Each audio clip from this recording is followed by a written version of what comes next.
much, so much.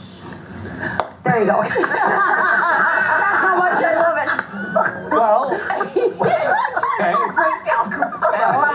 like so inspirational. well, it is. And Yes. a lot of people this time of year are looking to make change in 14. They're saying, that's it. And if they're struggling with weight and they're frustrated, they're like, I'm going to make a change. 4 years ago, our next guest weighed more than 400 pounds. Wow. He met someone who would motivate him to lose a huge amount of weight that would change his life forever.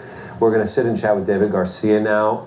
I always want to say congratulations, because right out of the gate, because there are a lot of people who face this challenge and never see the results that you have had. So congratulations. Thank you very much. And before we start, I have my own little New Year's Eve tip from that last segment. If you go to a party with Kim Douglas, don't stand too close, because her shirt is totally... Sorry. Like sheds, you know that, right? She leaves her mark. I can't help but get a little bit of and now it'll be on this sleeve. All right, so the worst, your weight. What was the highest point for your weight? I got to about 402 pounds, and this was about 4 years ago, and at that point, I was pretty certain that I wasn't ever going to lose the weight. It's something that... there you are there, my goodness. Yeah. Were you heavy as a child? I've always been overweight or obese to some degree, even as a little kid. I have memories of sort of being the fattest kid in my teams and in my classrooms, even in elementary school. And as an adult, it got worse. And I tried various diets, and sometimes they were moderately successful. I'd lose 50 pounds or maybe 70 pounds, but the weight would always come back. Like I hadn't sort of figured out how to make it stick. Sure. Did you get teased? Were you... You know, I don't remember being bullied, but I think part of it was that I was always my own worst bully. And I have a lot of really wonderful qualities about myself, and I used humor to my advantage throughout my whole life as much as I could. So I don't remember other people being hard on me, but you know, every day I would wake up and look in the mirror and not really like what I saw, and feel a lot of shame and feel a lot of guilt and feel a lot of unhappiness. And I got to this point in my life where at 400 pounds, you know, having tried and failed and tried and failed and tried and failed, where I thought this is going to be my burden. I'm always going to be this weight. I'm always going to be unhappy because of it, and that's just something that I'm going to have to deal with. So something must have happened, though, to trigger you to decide that, okay, I'm going to do this. What happened? Well, I was, I work in television. I know a couple people on your wonderful staff, and at the time I was working on the Ellen DeGeneres show, and I was given the opportunity to produce. I did. I met Kim there, years ago. Yeah. And I was a lot heavier. She'll attest. Yeah. A lot heavier. Is she wearing that sweater then? Always comes I don't recall, but I think it's a heavy rotation. remember, you'd have it all over your clothes. Exactly. Heavy rotation. But I was given the opportunity to produce a segment with Richard Simmons, and I'd never met him before, but he was great to work with. And on that day that he came for the taping, we were just hanging out in the dressing room, and he said, without specifically referencing my weight or he offered to help me. And what did he say to you? He said, you know, he took my hand and he said, you know, I can help you if you want it. And that's it. And I didn't know really what it meant. It scared me half to death. You know, you don't receive offers like that. I know he was talking about my health because it's Richard Simmons, you know? Right. He's not going to help me wash my car.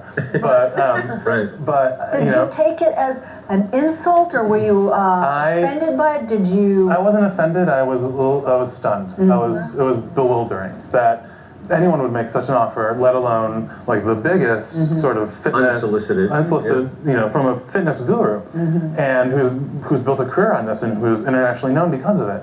So it took me about 3 weeks to say yes. I was hemming and hawing, and he sort of twisted my arm into coming to take one of his classes because he teaches in Beverly Hills, and that's where that photo is from.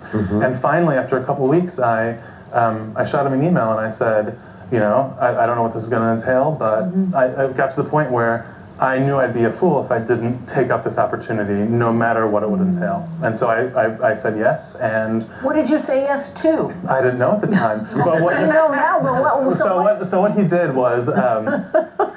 was, first of all, he held me accountable. I wasn't keeping myself accountable, and the way that he did that was he made me keep a food log of everything that I was eating and drinking, and I would email to him once a week.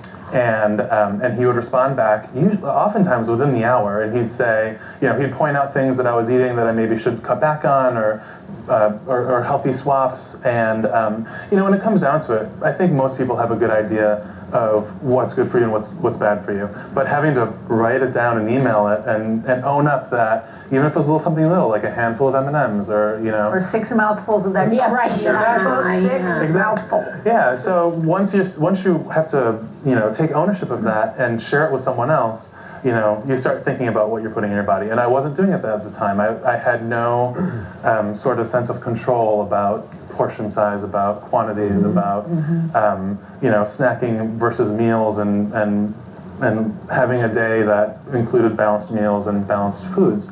So once you start, I'll tell you, once you start emailing Richard Simmons with lists of what you're eating. Everybody email Richard. Give you his email number. We're going to take a break, but when we come back, I want to talk about like how he incorporated exercise into your and plateauing, because so many people I've been sitting in here with us have tried to lose weight, and then you plateau and you just give up. So we're going to address a lot of that when we come back. Great. Go. On New Year's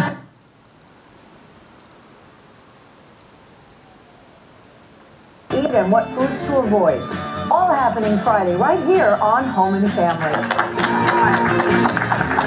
We are back with David Garcia, a man who once weighed more than 400 pounds. He's dropped 160 since then with the help of Richard Simmons. Before we jump into that, just quickly, what were some of the challenges you faced every day at that size that we would take for granted? I would get nervous meeting friends at restaurants, not having been to that restaurant before, and wondering if they had booths, because there are a lot of booths that I couldn't fit in. I would get, if I had to rent a car, or if someone was picking me up and I'd never been in their car before, there are a lot of cars where the seatbelt wouldn't buckle, and depending on where I was in the situation, there were times where I would pretend to fasten a seatbelt and hold it with my left hand here, so there's a visible strap, but I wasn't actually buckled in. What about airplane flights? I hated flying. I would hate to sit next to you. I'm sorry, because you get squashed. And that was my concern. I would be nice, but I would. That was my concern. It would start sort of at the gate, and I would look around and think that that's what everyone was thinking, is that I hope I don't sit next to him. And then I would come down the aisle, and I would walk sideways. I didn't want to like bump people. And then in the seat, I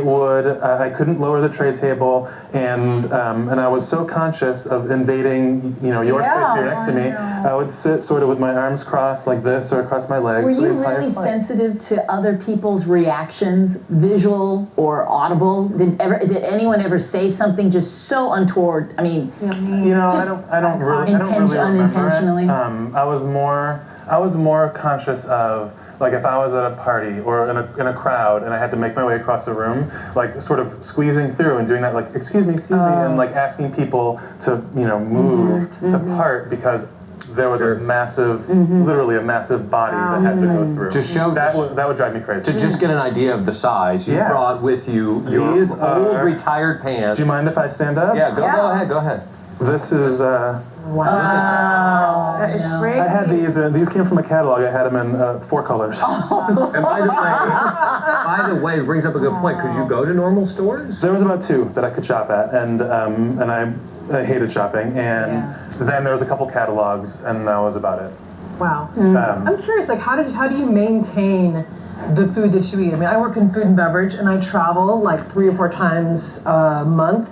And like with going to airports and restaurants, it's just so hard to find good food. Like, you feel like you're kind of forced to, God, what do I have available at the airport? There's a McDonald's, and then there's chips. Right. Yeah. You know, I think that something that I always tried to do and still do is just sort of have a plan. And even if there's a component of the day, like the airport, where you don't know what's going to be there, I know that if I eat something, you know, maybe a little bit more to hold me over beforehand of healthy food, and I know that, you know, I'm going to drink a lot of water, I'm going to do as much as I can the right way before I get to that situation, then I'm going to be in good shape. And, you know, and I am real good at going up and down the entire terminal and scoping everything out, because some little stand is going to have It's much better today. I mean, even the amusement parks have fruit and things now, rather than. But were you the type of person who would hide when you were eating, or did you, like, if you were on the plane, did you order food, or did you have?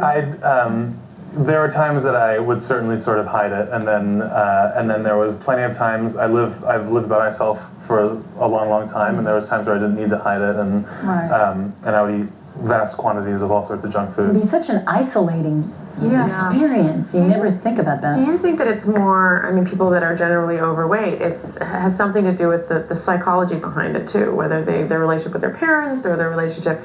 I think that there's probably tons of reasons why people get to the weight that I was at. And I can only really speak to my own, but I know that for me, there is a genetic component. There's heavy people on both sides of my family. Right. But then there's also, you know, I've never had, and I didn't really realize this until I sort of started this process, but I never really had a good sense, like a good sort of off switch when it came to food.